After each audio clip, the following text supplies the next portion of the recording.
Subscribe करें और bell दबाएं ताकि कोई खबर रह न जाए।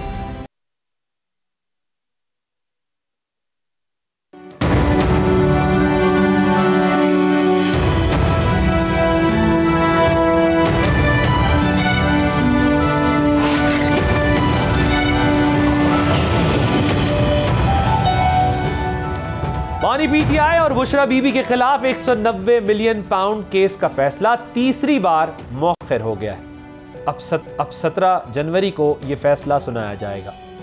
इससे पहले 2 बार जज की अदम दस्तयाबी की वजह से नई तारीख दी गई थी, मगर इस बार जज तो मौजूद थे लेकिन मुल्जिमान गैर हाजिर। जज साहब इंतजार करते रह गए कि मुल्जिमान पेश हों तो फैसला सुनाया जाए। इमरान खान ये कहकर पेश ना हुए कि जब तक उनकी फैमिली और वकला में से कोई कमरा अदालत में नहीं आता वो नहीं जाएंगे, मगर फैमिली और वकला कमरा अदालत में नहीं आए। सवाल उठ गया है कि इमरान खान और उनके जानिब से ऐसा क्यों किया गया। हालांकि 1 माह से पीटीआई फौरी फैसला सुनाने का मुतालबा करती आई है। क्या कोई डील हो रही है? 190 मिलियन पाउंड केस की टाइमलाइन के मुताबिक गुज़िश्ता साल फरवरी में बुशरा बीबी और इमरान खान पर फर्द जुर्म आयद की गई थी, जिसके बाद 35 गवाहों के बयानात रिकॉर्ड हुए, जिनमें साबिक प्रिंसिपल सेक्रेटरी आजम खान, वफाकी वज़रा परवेज खटक और जुबैदा जलाल भी शामिल थे। तकरीबन 10 माह की कार्रवाई के बाद 18 दिसंबर को अदालत ने फैसला महफूज किया और 23 दिसंबर को सुनाने का ऐलान किया था। 23 दिसंबर को फैसला तो ना आया, लेकिन हुकूमत और पीटीआई में मुज़ाकरात का आगाज हो गया। फिर 6 जनवरी की तारीख दी गई। 6 जनवरी को जज की अदम दस्तयाबी की वजह से 13 जनवरी का ऐलान हुआ और आज जज तैयार थे मगर मुल्जिमान गैर हाजिर। दिलचस्प बात है कि गुज़िश्ता रोज कई दिनों के तात्तुल के बाद पीटीआई मुज़ाकराती कमेटी की इमरान खान से मुलाकात मुमकिन हुई। आज पीटीआई ने तहरीरी मुतालबात स्पीकर कौमी असम्बली को पेश किए। कभी इम्कान है कि 15 जनवरी को हुकूमत और पीटीआई में मुज़ाकरात का तीसरा दौर मुनक्किद हो। अहम बात यह है कि पीटीआई ने मुज़ाकरात जारी रखने के लिए शर्त आयद कर दी है। पार्टी की जानिब से कहा गया है कि अगर अगले मुज़ाकरात दौर में हुकूमत ने 9 मई और 26 नवंबर वाक़यात पर जुडिशल कमीशन का मुतालबा ना माना तो पीटीआई मुज़ाकरात नहीं करेगी। दूसरी जानिब मुतालबात मानने के लिए पीटीआई ने 31 जनवरी की हतमी तारीख पहले से मुकर्रर की हुई है, यानी हतमी डेडलाइन, और 20 जनवरी से पहले पीटीआई हुकूमत को एक मुतालबे पर टेस्ट भी करना चाहती है। आज एक और अहम पेशरफ्त हुई है। 9 मई के मुल्जिम सेनेटर एजाज चौधरी के प्रोडक्शन ऑर्डर्स जारी हो गए। पीटीआई गुज़िश्ता 1 साल से ये मुतालबा कर रही थी। मामलात किस तरफ बढ़ रहे हैं, इसी पर बात करने के लिए हमारे साथ मौजूद हैं अतर काज़मी साहब, स्टूडियो में सीनियर सहाफ़ी हैं, तज्ज़ियाकार हैं। आमिर इलियास राना साहब वीडियो लिंक के जरिए मौजूद हैं, सीनियर सहाफ़ी हैं, तज्ज़ियाकार हैं। आमिर साहब, मुझे ये बताइएगा कि पहली 2 बार जज दस्तयाब, अब मुल्जिमान गैर हाजिर, पहले जज दस्तयाब नहीं थे, अब मुल्जिमान गैर हाजिर, ये सब महज इत्तेफाक है या there is method to this madness? नहीं जी, बिल्कुल इसके अंदर कुछ ना कुछ मौजूद है। चीजें छुपाई जा रही हैं। जज साहब के ऊपर तो खुद क्वेश्चन मार्क लग गया आज जब वो आके और फैसला अनाउंस ना करके गए। जिस तरह वो एहतसाब अदालत के जज हैं, इसी तरह जज बशीर आपको पता है बड़े मशहूर हैं, जिन्होंने नवाज शरीफ को सजा सुनाई गैर हाजिरी में, जबकि उनकी तरफ से एक रिक्वेस्ट आई हुई थी कि जी आप सजा ना दें, कुछ दिन रोक लें, हम वापस आ रहे हैं, मेरी वाइफ बीमार है।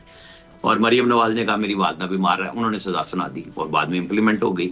जज बशीर ने तोशा खाना केस में इमरान खान जब आए और उन्होंने कहा कि वो आप अपना जो बयान लिख के लाना था वो कहा है, उन्होंने कहा जी वो मेरे सेल में रह गया, उनका ले आए।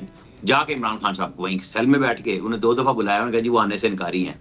तो उन्होंने अपने एल्बर्ट से कहा कि जाके बाहर नारा मारो, केस पुकारो, आते हैं तो ठीक है वरना छोड़ दो। उन्होंने पुकारा, वो नहीं, उन्होंने सजा सुनाई और निकल गए।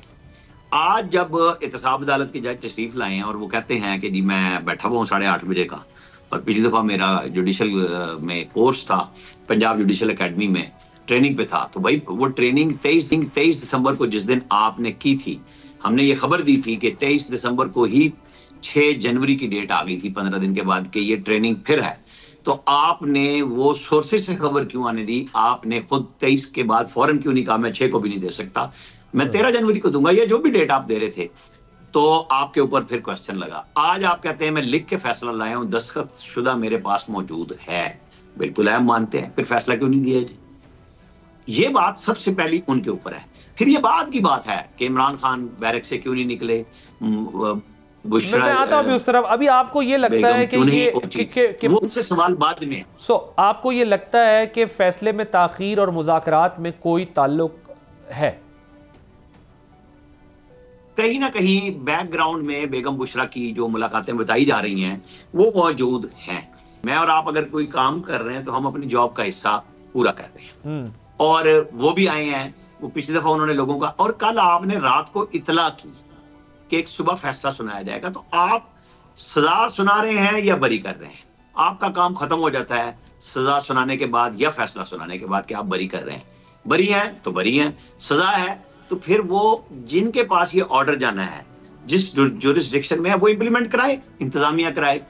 आपका काम फैसला देना था, आपको खाली नहीं करना चाहिए। ठीक, तो आपके ख्याल में बिहाइंड द स्क्रीन कुछ चल रहा है? जज साहब को डिसीजन देना चाहिए था एब्सेंस में भी, और बार बार का डिले जो है ये कुछ और सिग्नलिंग कर रहा है। मुझे ज़रा अतर साहब आप बताइएगा कि इतनी जल्दी मुतालबा कर रही थी पीटीआई फैसला करें और फिर पहुंचे नहीं अदालत सारे। और do you see any link between this process, like dialogue and this case? देखें, एक तो बात ये है कि पहुंचने की बात ये है कि जज साहब भी जेल में, अदालत भी जेल में, मुजरिम या मुलजिम भी जेल में, तो सारे ही जेल के अंदर थे, तो पहुंचना किसने था? तो अदालत तो वहाँ लगी हुई थी। वहाँ पे तो खान साहब की गैर मौजूदगी में पहले भी फैसला सुनाया गया। रात को 11 बजे तक अदालत लगी। तो मसला ये है कि अगर फैसला उन्होंने कर दिया जज साहब ने तो सुना दें। अब क्यों नहीं सुनाया जा रहा ये मुझे नहीं पता, इसकी क्या कनेक्शन है, मुज़ाकरात से कोई कनेक्शन है या नहीं है, या फिर जो आगे उनकी अपील होनी है वो होनी है इस्लामाबाद हाई कोर्ट के अंदर।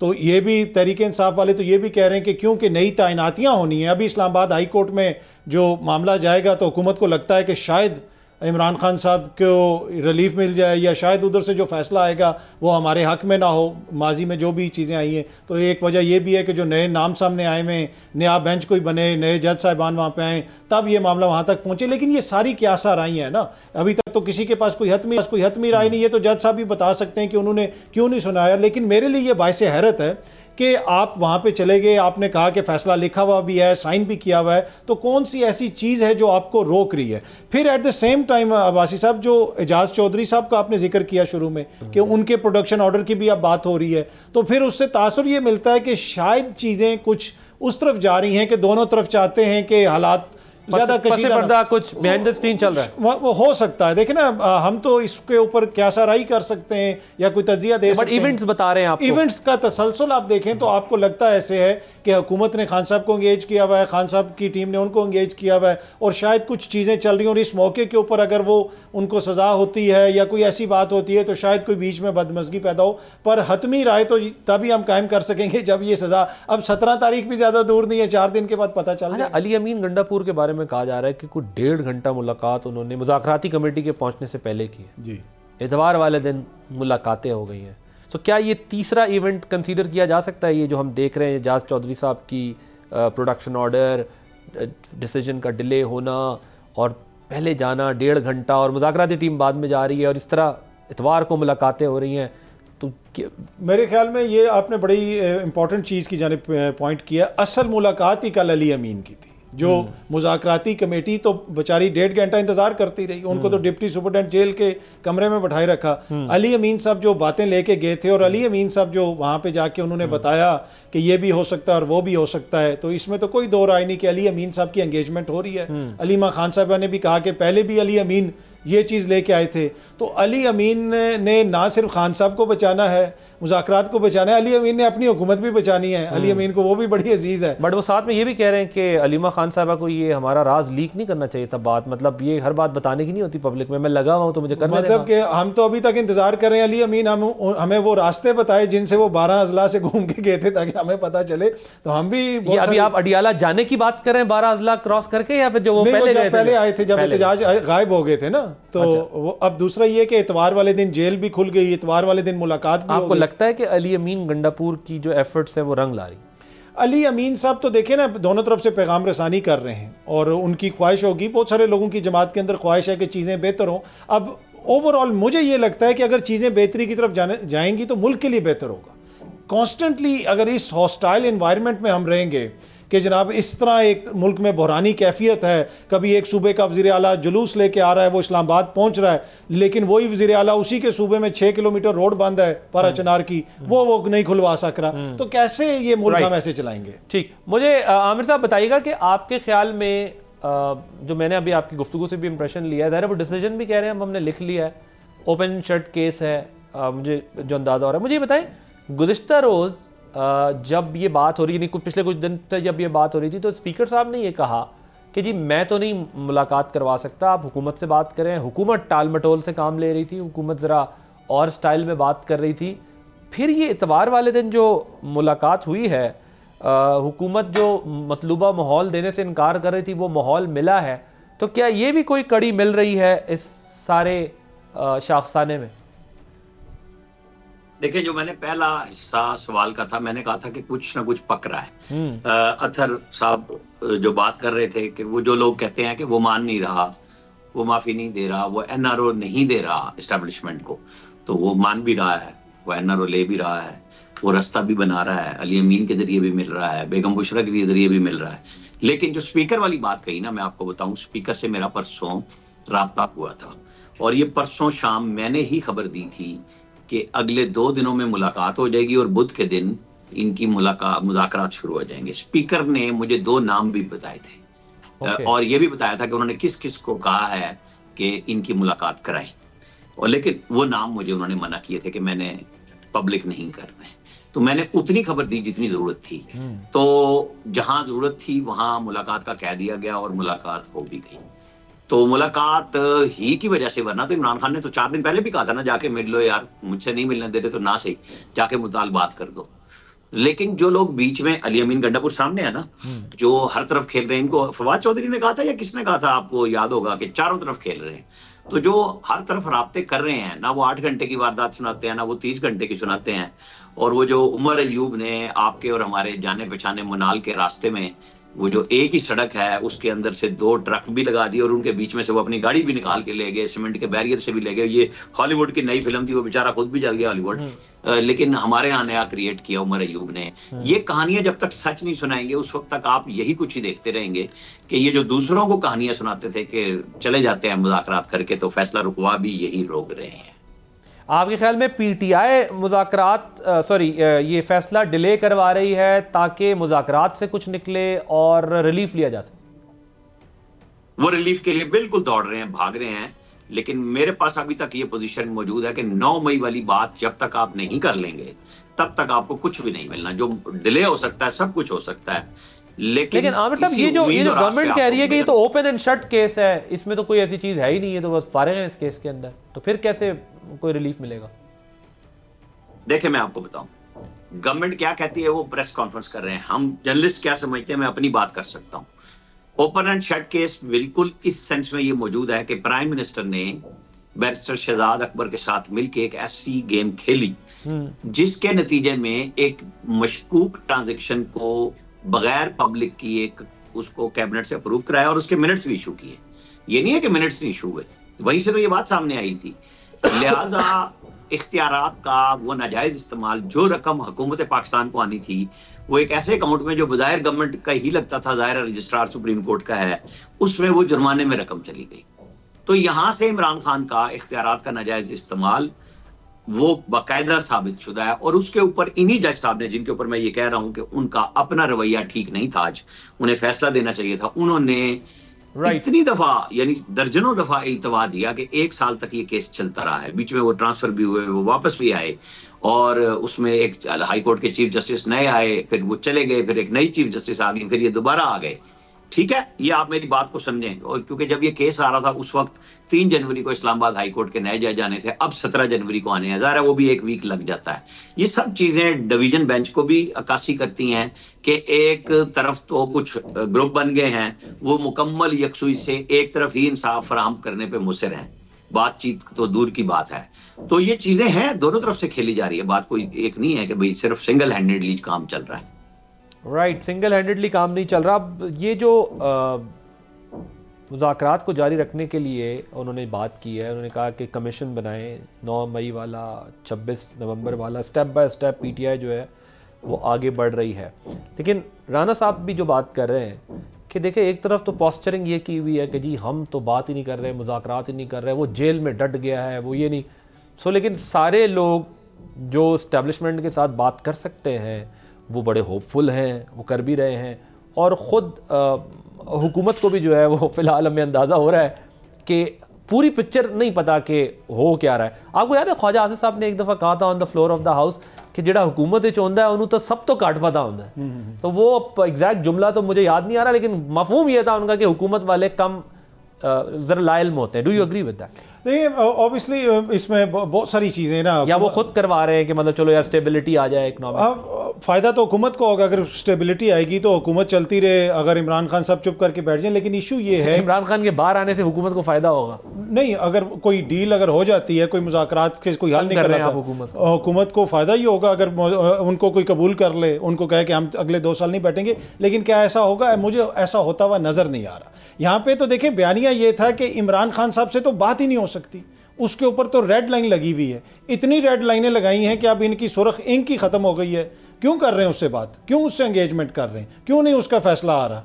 बट काउंटर आर्गुमेंट ये होगा ना, वो क्यों कर रहे हैं? वो भी ना करें, वो भी तो कहते हैं वो तो पहले दिन से कह रहे हैं कि हम तो उन्हीं से बात करें। वो तो पहले दिन से कह रहे हैं। इनकलाब भी ला रहे थे ना, इनकलाब के बाद तो उन्होंने सब पे तनकीद की है, सबके नाम लेके की है। पहले दिन से कह रहे हैं कि अगर हमने किसी से बात करनी है तो हुकूमत से नहीं करनी, हम उनसे करेंगे, इनके हाथ में कुछ नहीं है। वो तो वाज़ेह हो गया कि इनके हाथ में। उनका ये मुतालबा आपके ख्याल में पूरा हो गया? ये हो रहा है, बातचीत हो रही है। और किससे हो रही है? आज तो एतवार वाले दिन एस्टैब्लिशमेंट की बात कर रहे हैं ना सर, वो एस्टैब्लिशमेंट से वो कहते थे ना बात। मैं आसिफ साहब से पूछ रहा था। एस्टैब्लिशमेंट से बात करेंगे ना। एस्टैब्लिशमेंट सर वो कह रहे हैं ना, एस्टैब्लिशमेंट से ही राब्तों की बात हो रही है ना। तो वो अब तो ये एतवार वाले दिन खान साहब की मुलाकात भी हो गई। पहले भी आप कह रहे हैं इमरान खान साहब का ये मुतालबा पूरा हो गया एस्टैब्लिशमेंट से बात करने? पूरा हो गया। ओके, जो उनका मुतालबा था वो पूरा हो गया। उस पिच पे जाके वो उस पिच पे बात हो रही है। लेकिन क्या इससे कोई हल निकलेगा? एंड ऑफ द डे देखें कि अगर इसी तरह मामला चलते रहेंगे तो फिर तो बड़ा मसला बनेगा। जो चीज़ें आगे पीछे हो रही हैं मुल्क के अंदर। ये जो 2 कमीशन उन्होंने कहा है, उनका अगले मुज़ाकरात से पहले ये काम करें या उसके फ़ौरन बात कर लें। ये क्या मतलब स्टेप बाय स्टेप वो पीटीआई आगे बढ़ रही है, पीछे मुज़ाकरात कहीं और हो रहे हैं, इनको सिर्फ कंडीशंस दी जा रही हैं कि आप ये पूरे देखिए ये तो पता चलेगा ना, पता चलेगा कि जिस तरह खान साहब को पहले सजाएं हुई, जेल के अंदर उनको सजाएं हुई, नैब की तरफ से सज़ा सुनाई गई, जो जिन केसेस में सजाएं हुई, वो तो राना सनाउल्लाह साहब ने बरमला आके टीवी पे बैठ के कहा कि जिस तरह उसको सजाएं सुनवाई गई हैं उससे हमें सियासी तौर पे नुकसान हुआ है। हुकूमत तो कहती है हमारा तो कोई ताल्लुक ही नहीं है। हुकूमत तो हर बहुत सारे मामलात में कहती है ये मामला भी हमारे हाथ में नहीं है, वो मामला भी हमारे हाथ में। टेक्निकली ये बात ठीक भी है क्योंकि कुछ फैसले जो इलेक्शन से पहले जिस तरह के आए हैं उससे नुकसान ही हुआ है। ये बात सियासी तौर पे इमरान खान साहब को फायदा हुआ। तो ये वो सारी चीजें हैं ना, तो दोनों तरफ से इस तरह की बातें की जाती हैं। पर मुझे फिलहाल ये जो लोग ये समझ रहे हैं कि मुज़ाकरात जिस लेवल पे भी हो रहे हैं कि उसका कोई हल निकलेगा, मुझे ये लगता है कि चीज़ें शायद थोड़ी काम डाउन हो। जिस तरह एजाज चौधरी साहब के प्रोडक्शन ऑर्डर की बात हो रही है, लेकिन कोई मुझे लगता नहीं है कि 31 जनवरी तक कोई हल निकल आएगा, कमीशन बन जाएंगे। आपको लगता है ये जो प्रोडक्शन ऑर्डर जो आया है ये महज चेयरमैन सेनेट तक ही महदूद है या फिर इसके लिए भी कोई? नहीं, देखें जी, प्रोडक्शन ऑर्डर तो जब अली वजीर का आया था, अली वजीर आया था और अली वजीर ने आके इमरान खान के खिलाफ वोट डाला था, तो उससे पहले तो नहीं आया था। वो तभी हुआ जब इस्टेब्लिशमेंट ऑन बोर्ड हुई और इन सब ने मिलकर इमरान खान की हुकूमत का खात्मा करना था। और इस चीज़ का तो आप मौलाना फजल रहमान साहब कहते हैं। तो इसमें मुख्तलिफ फैक्टर्स होते हैं ना, तो वो सारे फैक्टर्स को आपने देखा। अगर वही फॉर्मूला अभी अप्लाई कर ले तो आप क्या कह रहे हैं? उनको रिलीफ इस वजह से मिला है कि चीज़ें हुकूमत के पास थोड़ी सी थोड़ी नहीं, हुकूमत हो सकता है हुकूमत ऑन बोर्ड हो, पर चीज़ों में थोड़ी नरमी आई है ना दोनों तरफ। कोई आपके ख्याल में चेयरमैन सेनेट खुद से ये फैसला कर सकते थे? चेयरमैन सेनेट ने करना होता तो वो कर लेते। यहाँ तो चेयरमैन सेनेट के बनाने का फैसला भी सेनेट के अंदर कितना होता है वो भी हमें पता है। सादिक संजानी साहब जो हैं, संजरानी साहब जिस तरह बने थे, और वो तहरीक अदम एतमाद जब आई थी, सारी जमातों ने वोट दिया, सारी जमातों ने, और पीटीआई वाले भी उस वक्त साथ थे। और उस वक्त वो मुस्तफ़ा नवाज खोकर साहब ने कैमरे पकड़े थे। तो मसला ये है कि जब ये हुकूमत में होते हैं सारे, तो उस वक्त तक तो इनको कुछ नजर नहीं आता। ये इशू है। आमिर साहब, ये प्रोडक्शन ऑर्डर वाले मामले को आप कैसे देख रहे हैं? देखें, इसमें कोई शुबा नहीं है कि इसमें इस मुज़ाकरात के अमल का हिस्सा ज़रूर शामिल है। लेकिन अगर हम यूसुफ रज़ा गिलानी की हिस्ट्री को देखें तो मोहतरमा बेनज़ीर भुट्टो के स्पीकर होते हुए उन्होंने प्रोडक्शन ऑर्डर इशू कर दिए थे एक दफ़ा, और उसके ऊपर भी नाराज़गी हुई थी। इकबाल हैदर वज़ीर थे और फिर शेर अफगन को लाया गया और सब कुछ हुआ था कौमी असम्बली में। आपको मैं याद करा दूँ, ये काम हुआ था, स्पीकर के तौर पे वो ये काम कर चुके हैं। हाँ, बीबी से उनका इख्तिलाफ हुआ था इस बात पर। मुझे ये यकीन है इस बात पे, और उन्होंने इशू कर दिए थे आज खुद। लेकिन अब मुझे ये है कि वो ऑन बोर्ड जरूर हैं चीज़ों में, जो बेहतरी के लिए कमेटी बैठ रही है तो वो कमेटी के लिए भी बैठने का एक जवाब बन गया। एक तो लोगों की जमानतें हो रही हैं, प्रोडक्शन ऑर्डर का था मुतालबा, वो भी हो गया इशू हल। लेकिन मेरा सवाल ये 9 मई वाले मामले में थे एजाज चौधरी साहब का प्रोडक्शन ऑर्डर जारी करना सिर्फ हुकूमत की मुज़ाकरात की ख्वाहिश पर हो सकता है? मेरा ख्याल है कि जब बार बार अत्तर साहब भी आपको कह रहे हैं कि मुज़ाकरात के बिहाइंड द सीन जो कुछ चल रहा है उसमें ये भी एक कड़ी तो है ना मौजूद। हमें आपको वेट करना पड़ेगा कि वो जो मान नहीं रहा वो किस हद तक माना है, वो खामोशी कितने अरसे की होगी अगर फैसले उनके लिए रिवर्स होने हैं या नहीं होने हैं। अत्तर साहब कह रहे हैं ये मुमकिन नहीं है कि वो चुप हों। नहीं, अत्तर साहब ये भी कह रहे हैं कि वो जो 1.5 घंटे की मुलाकात हुई है वो असल मुलाकात थी। अभी कहा ना आपको। हाँ बिल्कुल कहा है, बिल्कुल। तो मैं दोनों मान रहे हैं, वो कह रहे हैं असल मुलाकात ही वही है और उसी में हो रहा है जो भी फैसला होना, ये बाकी सब ऐसी बातें नहीं है। सबको पता है कि हर बंदा हर तरफ भागता है और ये सियासत का असूल है। मैं और आप ये कहेंगे नहीं जी वो तो ये कहते थे वो ये कहते थे, नहीं, ये हर बंदे ने हर दफा में किया हुआ काम है, बस थोड़ा टाइम लग जाता है। अब ये भी जाहिर हो रहा है। चले मैं आपसे अगर मुख्तसर वन लाइनर पूछ लूं, मैंने आप दोनों से, बिकॉज मुझे फिर सेगमेंट क्लोज करना है, आपको इस साल इमरान खान साहब रिहा होते दिखाई दे रहे? देखिए साल तो अभी स्टार्ट हुआ है, क्यों नहीं हो सकते?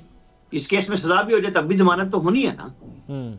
ये तो नहीं हो सकता कि आप जमानत ही ना दें। तो आप देख रहे हैं उनकी लेकिन मैं डेट नहीं दे सकता। मैं उस तरह का डेट नहीं पूछ रहा, आपसे ये पूछ रहा हूं इस ये साल मामलात के साथ होता है। नवाज शरीफ को जिस तरह सजा दी गई, पहले नाअहली दी गई, फिर उनको सजाएं दी गई, कुछ सोच सकता था कि वो न सिर्फ निकल जाएंगे बल्कि बेटी को भी वजीर आला बनवा लेंगे, भाई 2 दफा वजीर आला बन जाएंगे, वजीर आजम बन जाएंगे। तो इस मुल्क में सब कुछ मुमकिन होता है, सब कुछ मुमकिन होता है। आपको लगता है इस साल? मुझे लगता है कि वो इस साल आ जाएंगे, इसलिए कि टू बी ऑनेस्ट जो केसेस वगैरह सारे उनके अब उस अंजाम तक पहुंच रहे हैं कि जहाँ पे आला अदलिया में आएंगे। पहले जो आला अदलिया में केसेस आए उनका जो कुछ हुआ वो हमारे सामने है, तो मुझे तो लगता है कि हो जाएंगे। और आपको लगता है कि वो खामोशी भी कुछ अरसे इख्तियार करेंगे? सर राना साहब कह रहे हैं बेसबब नहीं होगा ये सारा कुछ। नहीं, क्या पता कोई चीज़ें उनकी कहीं ना कहीं कोई बातचीत हो, लेकिन खामोशी जो है ना वो मुझे नहीं, खामोशी पे मैं बिल्कुल हूँ कि खान साहब की जो नेचर ऑफ पॉलिटिक्स है ना उसमें ये नहीं हो सकता कि 6 महीने उनका ट्विटर बंद हो जाए। वो तो जेल में बैठ के अभी जिस किस्म की जुबान इस्तेमाल कर टाइम दे सकते हैं हुकूमत को 2 साल पूरा करने का? नहीं, मुझे वो भी नहीं लगता। तो फिर क्या रिलीफ देंगे वो हुकूमत को? आई डोंट नो, ये तो जब मुज़ाकरात फाइनल होंगे तो पता चलेगा कि क्या बातें हुई हैं। मुझे नहीं लग रहा कि फिलहाल कुछ होगा। थैंक यू सो मच अतर काज़मी साहब, आमिर इलियास, राना साहब, आप दोनों का बहुत शुक्रिया। ब्रेक के बाद एक और इंपॉर्टेंट इशू पे बात करेंगे after this short break.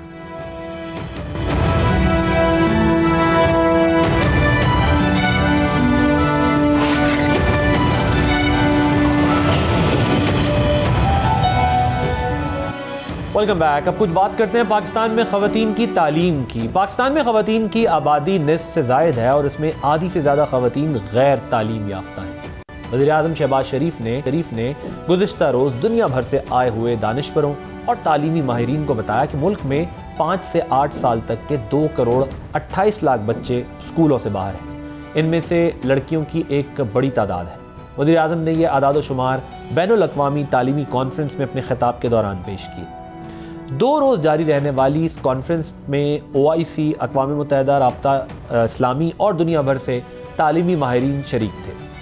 Nobel इनाम याफ्ता मलाला यूसुफ़ज़ई ने भी कॉन्फ्रेंस में शिरकत की। कॉन्फ्रेंस में मलाला यूसुफ़ज़ई की तकरीर खासी अहमियत की हामिल रही, जिसमें मलाला यूसुफ़ज़ई ने कहा कि दुनिया में 12 करोड़ से ज़ायद लड़कियाँ स्कूल नहीं जा सकती, जबकि पाकिस्तान में 1 करोड़ से ज़ायद बच्चियाँ स्कूल से बाहर हैं।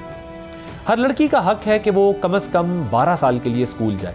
मलाला यूसुफ़ज़ई ने खुसूसी तौर पर अफ़गानिस्तान में लड़कियों से रवा सलूक पर बात की और ये भी कहा कि तालिबान ख़वातीन को इंसान नहीं समझते। अफ़गानिस्तान में लड़कियां स्कूल नहीं जा सकती। तालिबान ने ख़वातीन से 1 दहाई से तालीम का हक छीन रखा है। मुस्लिम मुआशरों में लड़कियों की तालीम के मौजू पर होने वाली इस कॉन्फ्रेंस के शुरका ने वाज़े पैगाम दिया कि इस्लाम और लड़कियों की तालीम को बदनाम करना बंद किया जाए, क्योंकि लड़कियों की तालीम ना सिर्फ मजहबी बल्कि माशरती एतबार से भी अहम है। कॉन्फ्रेंस के एलामिये में लड़कियों की तालीम तक रसाई बेहतर बनाने के लिए डिजिटल तालीमी मवाद के फ़रोग़ पर जोर दिया गया। इस हवाले से मुतादिद मुआहिदों पर दस्तखत किए गए। इसी पे बात करने के लिए हमारे साथ मौजूद हैं समाजी कारकुन हैं फरजाना बारी साहिबा। Thank you so much for joining us. मुझे ये बताइएगा कि ये लड़कियों की तालीम के फ़रोग़ के लिए जो कॉन्फ्रेंस हुई है, ये कितनी इम्पॉर्टेंट है, ये क्या रोल प्ले कर सकती है पाकिस्तान के अंदर? और हम अगर ये समझें कि इतने मैसिव लेवल पर पाकिस्तान का ऐसी कॉन्फ्रेंस को अरेंज करना, ऑर्गेनाइज करना कितना इम्पॉर्टेंट है, आप क्या कहेंगी इस पर? देखिए, वैसे तो ये इंटरेस्टिंग बात है कि इसी मुल्क में, हमारे मुल्क में हुई है, हमारे लिए थोड़ी सी शर्मिंदगी की बात है कि हमारा मुल्क है जहाँ पे हमारे 25 मिलियन बच्चे स्कूलों से बाहर हैं और जिसमें 60% जो तादाद है वो बच्चियों की है, लड़कियों की है ना। तो लेकिन ये है कि मैं समझती हूँ कि ये बहुत इम्पॉर्टेंट कॉन्फ्रेंस है, क्योंकि आप देखें कि पूरी मुस्लिम वर्ल्ड में हम बहुत बात करते हैं कि इस्लाम ने औरत को जो है वो बराबर के हकूक़ दिए हैं और सबसे पहले इस्लाम ने ही दिए हैं। लेकिन फिर बड़ी बदकिस्मती होती है कि जब फैक्ट्स की बात आती है तो औरतों के हकूक़ के हवाले से जो मुस्लिम वर्ल्ड है वो सबसे पीछे है। आप देखें ग्लोबल जो आपकी ग्लोबल जेंडर गैप इंडेक्स है उसमें मुस्लिम कंट्रीज जो है वो सबसे पीछे है तालीम के मैदान में, औरतों की एम्पावरमेंट के हवाले से। तो मुस्लिम वर्ल्ड का इकट्ठा होना और ये इस चीज़ का अदा करना कि जी औरतों के जो फंडामेंटल राइट ऑफ एजुकेशन है उसमें इस कॉन्फ्रेंस में सबका मंदोबीन का शामिल होना, और उसके साथ साथ इस वक्त जो कुछ हमारे नेबरिंग कंट्री अफ़गानिस्तान में जिस तरह औरतों की तालीम के ऊपर पाबंदियां लगाई जा रही हैं, और कहीं जगह पे तो ये है कि अब वो कह रहे हैं कि 6ठी क्लास के बाद अफ़गान औरत का ये हक ही नहीं है कि वो आगे तालीम हासिल कर सके, बल्कि बहुत सारे इलाके ऐसे हैं जहाँ पे बच्चियों को बिल्कुल ही स्कूलों में नहीं जाने दिया जा रहा। तो उस पे मैं समझती हूँ कि अफ़गान हुकूमत पे भी एक थोड़ा सा अखलाकी दबाव तो आएगा कि सारा मुस्लिम कंट्रीज़ इतने ममालिक हैं जहाँ से लोग मंदोबीन शामिल हुए हैं और वो वहाँ इस कॉन्फ्रेंस में नहीं आए हैं, तो उनके लिए जो एक इंटरनेशनल लेवल पे जो एक एम्बैरसमेंट उनके जो नो उनको जो अफ़गान गवर्नमेंट के लिए ये बहुत एम्बैरेसिंग सिचुएशन है। तो होपफुली वो भी कुछ ना कुछ इसके हवाले से सोचेंगे कि वो अगर वो इस किस्म की पाबंदियाँ ख़वातीन पे लगाएंगे तो ख़वातीन के हकूक़ के ऊपर तो किस तरह से वो इंटरनेशनल कम्युनिटी में जो है वो उनके लिए वो तनकीद का बाहिस बनेंगे। दूसरा ये कि ज़ाहिर है पाकिस्तान के अंदर हुई है, अच्छी बात है। यहाँ पे मतलब जो एक तस्वुर है कि जी यहाँ सिक्योरिटी के इश्यूज़ हैं, वो पाकिस्तान का जो एक इमेज बन रहा है कि यहाँ दहशतगर्दी है, यहाँ पे कोई भी इंटरनेशनल कॉन्फ्रेंस या एक्टिविटी नहीं हो सकती कि अगर लोग आएंगे तो फिर उनको यहाँ पे उनको दहशतगर्दी का ख़तरा है।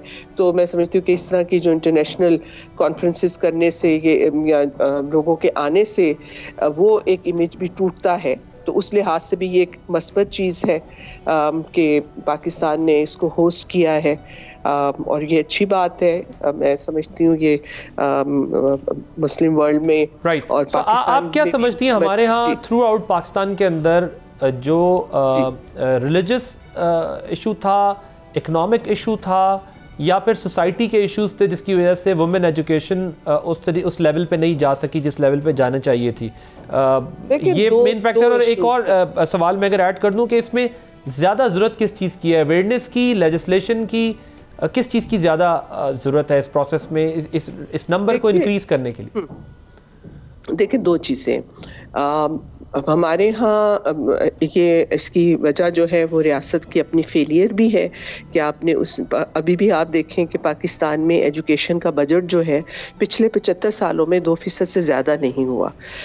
तो दो इश्यूज़ हैं। एक तो एक्सेस का इशू है, ठीक है। अगर आप देखें कि जो ड्रॉप आउट रेशो है बच्चियों के स्कूलों में ना जाने का, वो प्राइमरी तक वो जाती हैं और फिर जो ही वो 6ठी क्लास में होता है तो वो ड्रॉप आउट इसलिए है कि स्कूल जो है वो एक्सेसिबल नहीं है, दूर है, और उसकी वजह से जो हमारे सोशल कल्चरल कंस्ट्रेंट्स हैं कि जी अब ये बच्ची जो है इसको हम दूर नहीं भेजेंगे, और उसका जो एक उनको जो एक थ्रेट होता है कि बाहर जाएगी तो उसके साथ कुछ गलत ना हो जाए।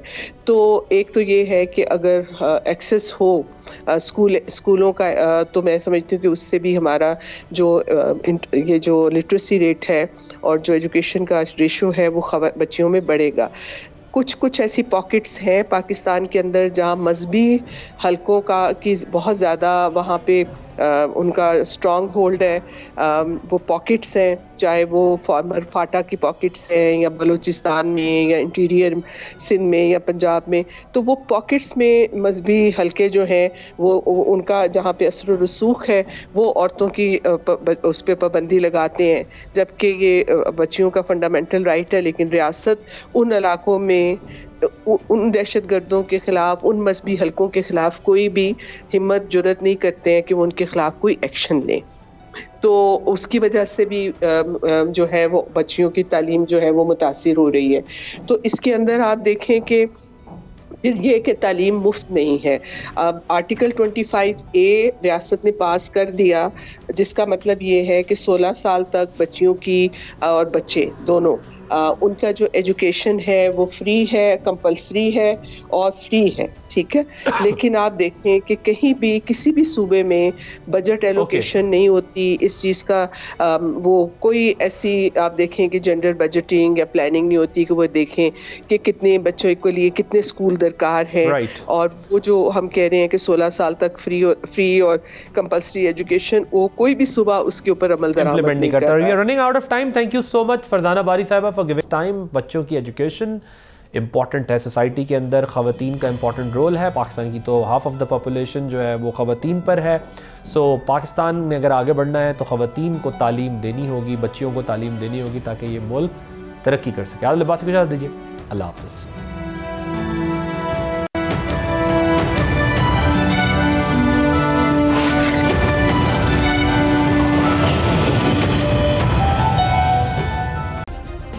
सब्सक्राइब करें और बेल दबाएं ताकि कोई खबर रह न जाए।